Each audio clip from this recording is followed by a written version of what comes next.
Yeah. Okay. So, two-stall garage, I really thought this would be more space than I needed. It turned out to be much smaller once I got all the equipment and workbenches in here. But the first thing you want to do if you're doing milling on that wood, the driftwood, is to set up a good dust collection system. And that's what the jet is. And all of this ductwork over here, every single thing, including the workbench. Okay. This is a sanding drawdown table right here. Has got its own Okay. connection to the dust collector to draw up dust. Otherwise, it's very unhealthy. You're breathing all of that dust coming off of your equipment. So that's kind of where you want to start. And you want to lay out your network, your system here of tubing to wherever your machinery is going to be parked. So in this shop, the main workhorse is the table saw when I'm doing cabinetry and things like that. You would probably need for your driftwood milling a table saw, possibly a band saw. Yeah, we got a bandsaw. Great, and probably a planer, because I shouldn't say that. If you wanted to leave it all rough edges, you're not going to send it through a planer. Right. You might want a joiner so that you can at least get one side flat, or Okay. get your edges straight so that you can butt them up if you're doing siding. I don't know if you'll do anything in the way of routing.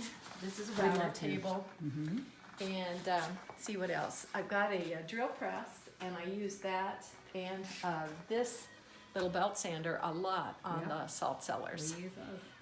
So what I was going to do next is just kind of take you through the production of a salt cellar. Okay. Is that sound like a plan?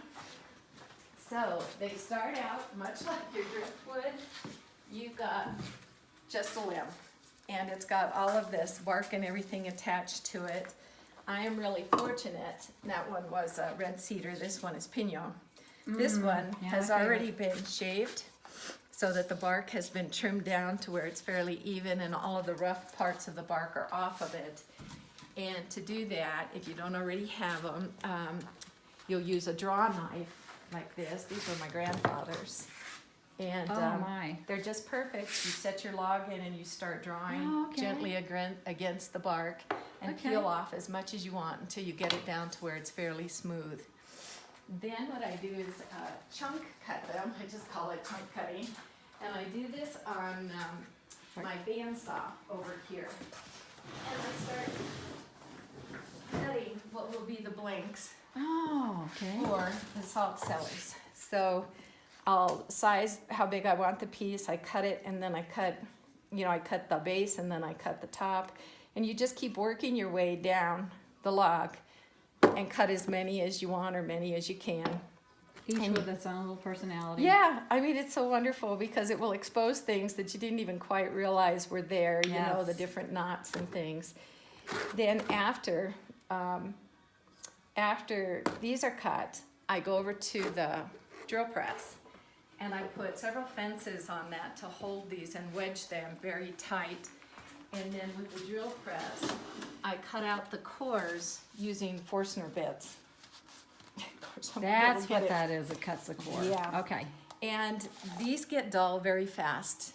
One of the things you'll find with a shop is you spend a lot of time sharpening and repairing and adjusting because you're not going to have a crew coming in Right. and doing all your repairs and equipment maintenance for you. So you get really good at it, and you'll buy sharpening stones and all different types of tools just for keeping all your bits sharp and your blades sharp and all that kind of stuff. And one of the things I did with mine too is added a lot of drawers underneath things so that you don't just have wasted space. Did you build those drawers? Yes. Of course you did. You know, because on everything, because it's like, oh my That's gosh. fantastic. You know, you just need space for things, so you just keep adding drawers everywhere. So Peggy, I'm betting you built everything in here. Everything, the cabinet and stuff.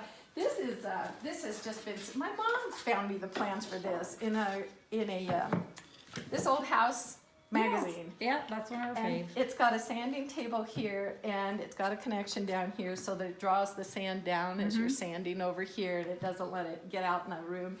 If you have something that's really, really messy, dust-wise, that's when I turn on the jet up there, and that one actually will refilter the air in this room 3 times. Wow. Within about 30 minutes. It works How cool. fast, and then you just clean the filters, you know, so it's not a big deal. This But- is wonderful. Yeah, just, you're gonna find you don't have enough drawers for things. I mean, you've got tons of stuff to store. Ooh, what a beauty. Isn't this cool? Now, this is red cedar, and you can see how it's already been through the bandsaw in the last few days. Uh-huh. That will be the base, or the rounded part of the box. This will glue back on I see, okay. and be the bottom. And these will be the sides. These all have to be sanded before they go back together, and these will go back on. I love it. To build the box again, once it's all glued up, then you send it through the bandsaw again and cut it in half so that you can hinge it, and it Okay. becomes a box. So love it. that's what's going on there with all of these guys. And then the great thing about these larger logs is you get cores out of them that will also be cut down to be boxes the same way. That's a core. Yep, this is a core out of one of these, and it will be a fantastic box with no bark. Oh, wow. But the patterns in the grains that are revealed They're are gorgeous. just so unbelievable. Now that's, you have This is red cedar. red cedar? I got this one. It's Look at almost like that. peacock feathers. I can isn't eat it? I mean, that. It's like a loaf of cake. they are so beautiful. That's red and cedar? So cool. Yes, more Okay. red cedar, and this is all New Mexico red cedar. Just past where you're staying in Pecos in Rowe, New Mexico, there is a wood yard where I go out and I just pick through his logs and take what I want. This is pinon, so I'm going to have you smell that. Oh. Can you smell the pinon? Oh, it's like heaven. And it lives in the boxes. When you finish them and you I open them, know. you can smell that, wonderful pinon That's- smell. And That's why I have the, They're the just salt, so cool. the cedar juniper, which is indigenous. I mean, it's Yes. particularly for this area. yes. Yeah, and then the pinyon. Oh. I have the two, so. Well, so to go back to the salt cellars, once they are drilled through, the cores drilled out, I take them over here and do start the finish sanding on the belt sander. And just using a fence, you can just kind of roll them against the fence and get them nice and Okay. smooth. Same with the top and the bottom. And then I finish them over there with hand sanders. And I keep a couple handy with two different grades of sandpaper on them, so you can just grab either one that you need, and work with that. And that's what I'm doing with the natural wood. Then, of course, I've got lumber storage over here against this wall.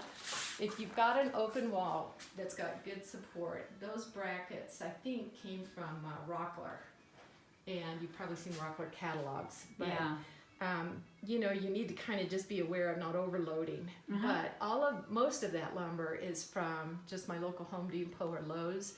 And it's your better pines and some oaks and things like that. Uh-huh. And with that, I make cabinets, or I make hand mirrors and bellows and things like that. Okay. But I haven't got any of that going here right now, except one mirror that I had started. Okay, I love your potbelly stove, of course. And of course, that's what heats us up in the wintertime. So it's just so wonderful. And my dog beds, the two St. Bernards, hang with me over here all the time. All So, right, I'm gonna stop. I'm gonna go ahead and, are we? Okay. Okay. Should we